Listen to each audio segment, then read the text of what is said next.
حضرت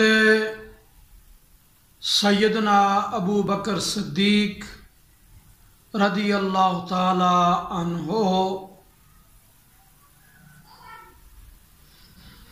کو اللہ تعالی نے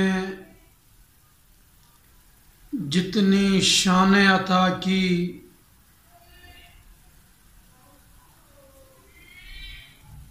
جو رفتیں عطا کی وہ کسی اور کے کھاتے میں فضیلتیں شانیں نہیں۔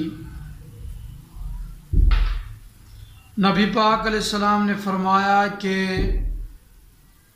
ابو بکر کی موجودگی میں کسی کو مصلی امامت پر کھڑا ہونا جائز نہیں۔ حضور نے فرمایا میں نے ہر کسی کا احسان ادا کر دیا، ابو بکر صدیق کے احسانات اتنے ہیں ان کی ادائیگی کل قیامت کے دن میرا رب کرے گا۔ حضور نے فرمایا اپنے وصال مبارک سے چند روز قبل کہ ابو بکر کو میرا حکم سناؤ کہ لوگوں کو نماز پڑھائیں۔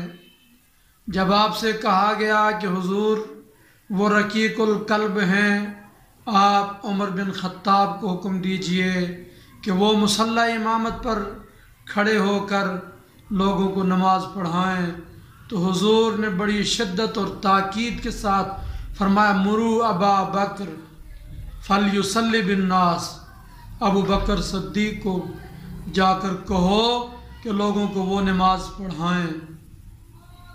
تو حضور نے اپنے دین کے معاملے میں صدیق اکبر رضی اللہ عنہ کو اپنی موجودگی میں اپنے مصلی امامت پر کھڑا کر دیا۔